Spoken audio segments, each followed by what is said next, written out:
Hola, soy el Dr. Dave Morgan y trabajo en la Universidad de Cambridge como subdirector del Máster en Ingeniería del Desarrollo Sostenible. También realizo investigaciones en el Centro para el Desarrollo Sostenible y el Centro para la Sostenibilidad Industrial. Y estudio fabricación y cómo podemos hacerla más sostenible. Y hoy estoy interesado en hablar sobre lo que estamos aprendiendo en lo que observamos en dos casos de estudio industriales sobre el proceso de diseño integrado y cómo las organizaciones pueden comenzar a integrar la sostenibilidad en sus procesos. Y voy a usar un marco para hablar de todo eso. Es una manera de pensar en el proceso de diseño integrado. No es el único modelo para pensar al respecto, es uno útil para ilustrar algunos de los puntos claves a partir de estos estudios de caso. Así que cuando hablamos de un proceso integrado de diseño, me gustaría hablar de cuál es el propósito de este proceso, qué es lo que estamos intentando lograr a través de ello. Y eso nos permite pensar en qué proceso puede ser apropiado para tratar de cumplir ese fin y quién debe participar, quién debe involucrarse para lograr el objetivo final. Es una reflexión con tres partes. Hay que pensar en qué estamos intentando conseguir, cómo se puede conseguir y a quién hay que involucrar en el proceso. Ese es el punto de partida y voy a presentar dos estudios de caso.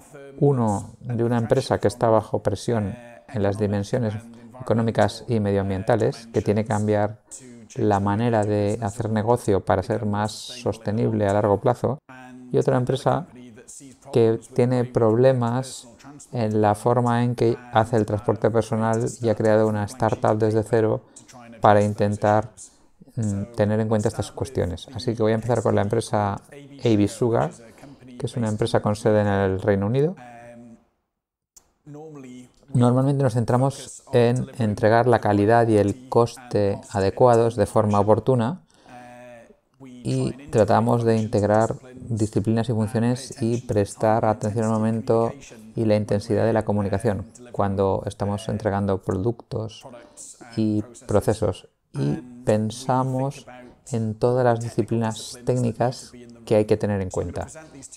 Así que voy a presentar estos dos casos de estudio ahora y así vamos a construir este mapa de procesos, que es cómo hacemos las cosas hoy en día, y aprender esos dos casos de estudio y ver cómo podrían integrar los procesos de diseño sostenible y que podrían incluir en estas tres dimensiones. Comenzando con AB Sugar Washington, ellos convierten remolacha, que es este vegetal que hay aquí, en azúcar. Es la principal proveedora de azúcar del mercado británico y son los únicos que producen el cultivo de remolacha en el Reino Unido.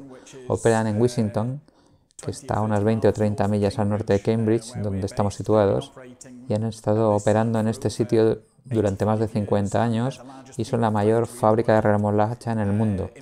Contratan trabajadores locales, unos 260 permanentemente, con unos 500 en la temporada de pico de la cosecha del azúcar de remolacha. Así que tienen algunos desafíos.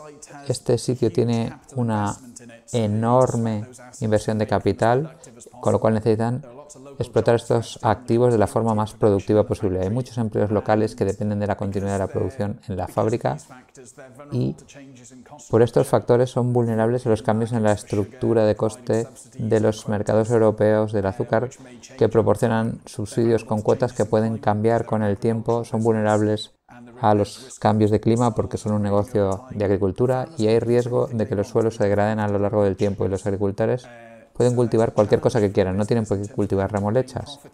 Así que hay un reto para el negocio en términos de cómo seguir siendo rentable y asegurar el suministro de una materia prima esencial e insustituible. La fábrica no se puede mover, no pueden pasar a fabricar otra cosa distinta. Así que es un desafío a largo plazo para la sostenibilidad de la compañía si alguna de estas cosas cambia. Así que una de las soluciones es diversificar su gama de productos. Tienen su negocio principal en el azúcar, pero en el término de peso ahora mismo producen más sus productos.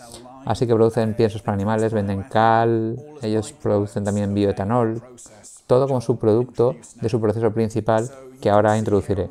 Así que en esta imagen podéis ver que la remolacha entra por arriba, está entregada desde la región local con camiones de los agricultores.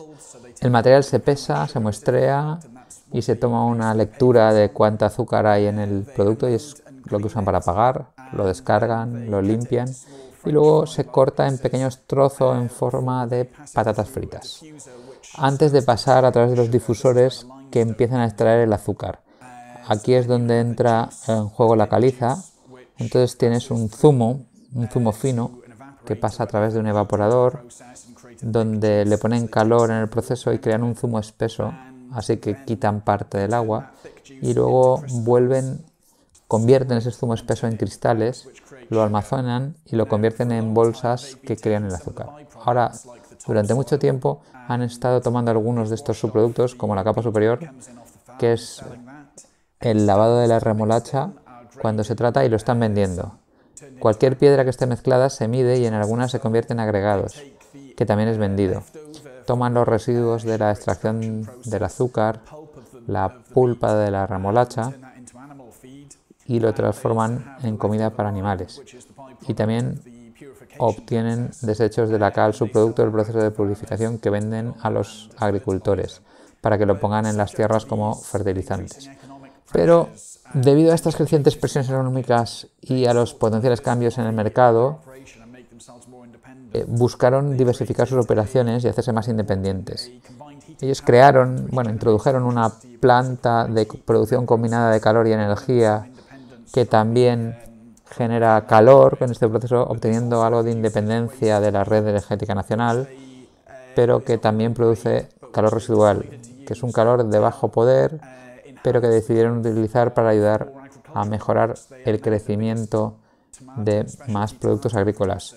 Ahora son uno de los mayores productores de tomate casero en el Reino Unido, combinando el calor residual de sus procesos y los residuos de CO2 de la planta de producción combinada de calor y electricidad, ya que ambos aumentan el crecimiento de los tomates y les permiten ser más productivos en la misma área de tierra. Para hacer frente a las cuotas que les han sido impuestas, a veces cogen el zumo espeso que generan y en vez de convertirlo en productos de azúcar, lo convierten en bioetanol y así fermentan el azúcar y crean un producto de bioetanol que venden en un mercado diferente.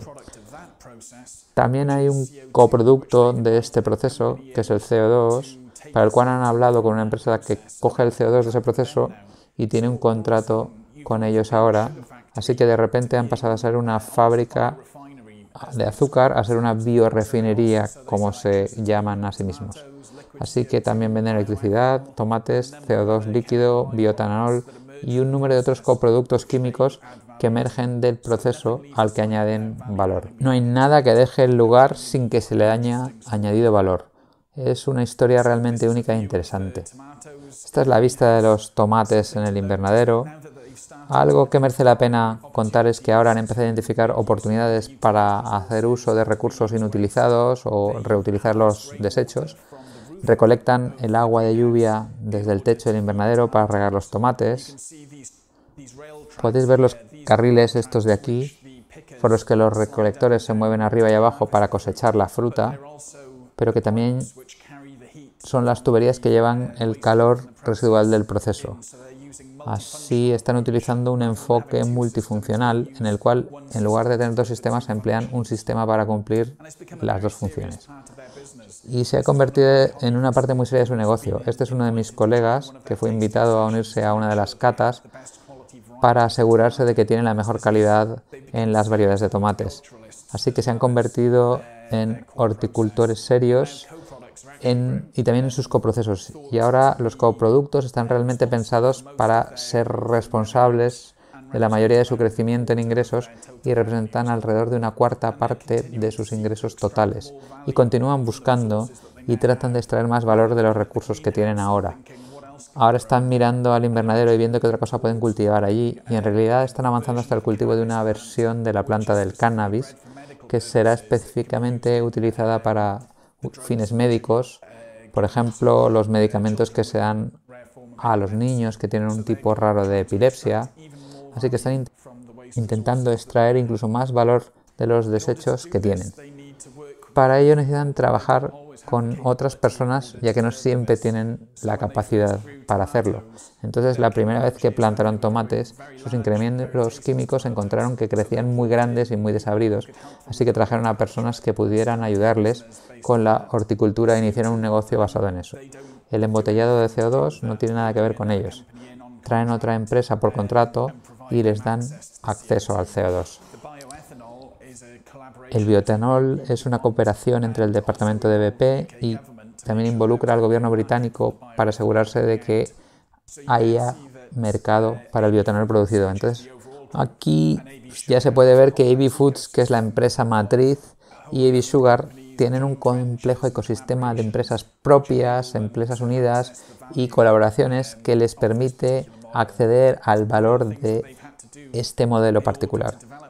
Una de las cosas que tuvieron que hacer para desarrollar esto fue desarrollar un nuevo equipo dentro de la organización para identificar estas oportunidades y tratar de infiltrarse en la nueva industria para entender cómo interactuar mejor o si colaborar o si hacer una empresa conjunta o desarrollar ellos la capacidad. Así que esta es una de las capacidades subyacentes que habilita el sistema que hemos visto. Y una de las cosas que han hecho es trabajar con sus proveedores, así que crearon una asociación de largo plazo con la Unión Nacional de Granjeros y crearon la Organización Británica de Investigación de la Remolacha, que sustenta la ciencia de cómo cultivar la remolacha de manera más efectiva. Y eso está encarnado en la forma que cuando ellos muestrean la remolacha en el camino a la fábrica. También realimentan la composición de la remolacha en términos de contenido de nitrógeno y fósforo a los agricultores para que puedan comenzar a planificar el próximo año y ser más precisos con qué nutrientes alimentar la tierra. Y esto es un crecimiento a largo plazo. Se puede ver un crecimiento en la productividad de la remolacha azucarera frente a otras cosechas. Así que están ayudando a hacerla rentable para que los agricultores sigan cultivando la remolacha y así asegurarse su proveedor. Pero también están haciendo cosas para hacer más barato esto a los granjeros. Así pueden gastar menos en protección, menos en nitrógeno, menos en fósforo, debido al trabajo que han estado haciendo a través de la empresa conjunta y han conseguido que, debido a los aumentos de la productividad, conseguir más tierras que los agricultores pueden utilizar para cultivar otras cosas. Así que se necesita colaboración. Entonces, volviendo a nuestro modelo, hemos visto un proceso iterativo de búsqueda de oportunidades para ir más allá de los límites tradicionales del negocio. Y lo han hecho trabajando con las partes interesadas e involucrando a socios nuevos e inusuales para facilitar nuevas líneas de negocio.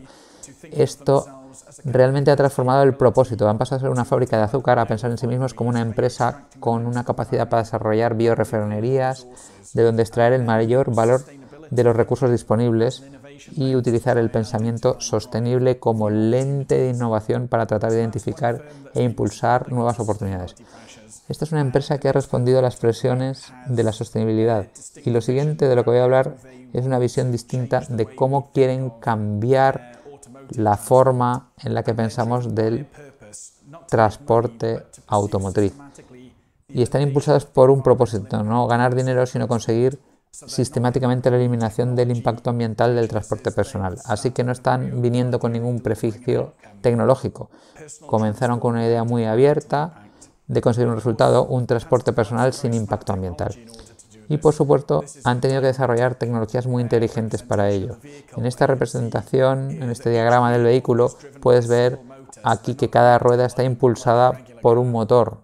No están conectadas como en un coche normal. Cada motor funciona independientemente y están conectados a una red que lo conecta a la célula de combustible que maneja las funciones de control para cuando llegas hasta 60 km por hora y quieres poner la marcha larga, se consiga. Y tienen ultracapacitadores para almacenar la energía, la alta demanda de energía con mucha densidad. Entonces, cuando se quiere acelerar, de aquí es donde proviene la potencia que también se utiliza en el frenado de recuperación.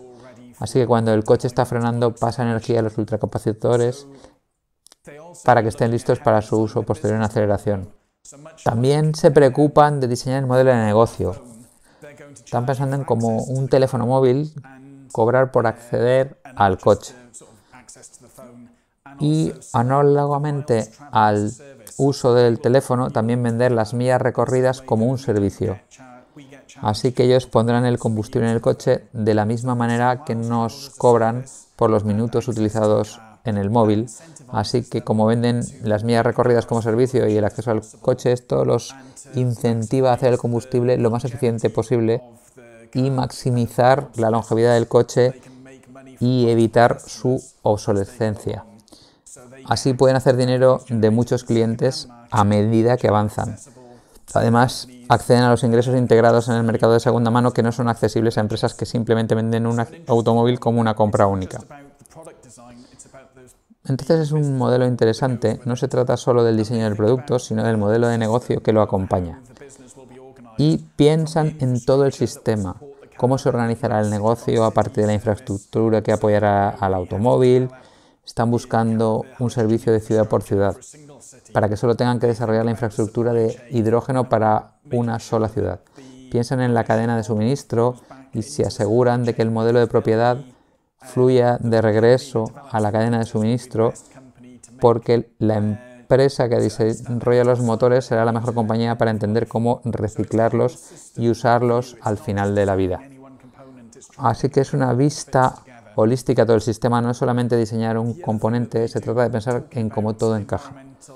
La otra cosa que hacen, hablando de las dimensiones ambientales, sociales y económicas, es asegurarse de que las partes interesadas que podrían verse afectadas o beneficiadas por el negocio tienen el mismo poder de decisión respecto a cómo se gestiona el negocio. Así que tienen administradores que asesoran y rinden cuentas a la junta, y estos administradores representan al entorno. Entonces, como representantes del entorno, de los usuarios, de los vecinos, de las personas directamente afectadas por la operación del negocio, del personal, de los inversores y de los socios comerciales, todos ellos tienen algo que decir sobre la dirección que se le da a la junta y, por tanto, de cómo la empresa se gestiona. Así, en lugar de tratar de optimizar para un beneficio económico, están tratando de optimizar para el beneficio de todas estas diferentes partes interesadas. Entonces es un modelo muy distinto de cómo la mayoría de empresas se gestionan. Así que el resultado final, y esto está todavía en una etapa inicial, así es como se ve el coche. Acaban de cerrar la última ronda de crowdfunding de alrededor de 1 millón de libras para igualar el dinero europeo, y el coche funciona con 1 litro por cada 100 kilómetros equivalentes, y esto está usando un ciclo de hidrógeno de la marca, así que si utilizasen hidrógeno verde rendiría todavía mejor. Para darles una referencia, uno de los últimos modelos del Toyota Prius funciona con 3,9 litros por cada 100 kilómetros. Así que para los usuarios es mucho más combustible para el mismo servicio. Aproximadamente es el mismo coste para el cliente que un coche Smart, así que es relativamente barato y beneficia más durante la vida del vehículo a los inversores. Así que representa una potencial oportunidad de inversión. Entonces, en este proceso de diseño, el propósito es buscar beneficios explícitamente en múltiples dimensiones. Han ido a través de un proceso iterativo considerando múltiples variables al mismo tiempo, en lugar de simplemente considerar, por ejemplo, solo el diseño del producto o solo el modelo de negocio. Se plantea todo al mismo tiempo y se está implicando directamente a las partes interesadas en el manejo del negocio para asegurarse de que haya un equilibrio entre las dimensiones económicas, ambientales y sociales de la empresa. Y se está implicando también directamente a los usuarios para hacer pruebas y proporcionar realimentación. El crowdfunding que acaban de obtener se va a utilizar para pagar 20 coches y que algunos consumidores hagan pruebas beta en Monmouthshire. Y así se obtiene realimentación directa del consumidor sobre cómo debería ser la siguiente fase de integración del producto en el negocio. Para concluir, ¿qué partes compondrían un proceso de diseño integrado de sostenibilidad? Y en términos de propósito, ¿se está buscando realmente explícitamente múltiples beneficios positivos a la vez entre las dimensiones ecológicas, sociales y económicas? ¿Se utilizan equipos transdisciplinarios que se juntan en toda la empresa y más allá para desarrollar ideas, y se implica directamente a los interesados en el proceso de diseño durante todo el ciclo de vida? Y finalmente, utilizan un proceso integrador como el negocio del azúcar lentamente construido en lugar de diseñar directamente todo el sistema entero. Es un proceso natural donde todas las variables se consideran al mismo tiempo y las realimentaciones se integran a lo largo del proceso. Así que esto es un breve repaso de algunas de las tendencias que estamos viendo en el proceso de diseño integrado. Espero que os haya interesado y me gustaría ver vuestros procesos de diseño integrado y los resultados que obtienen para la sostenibilidad. Muchas gracias.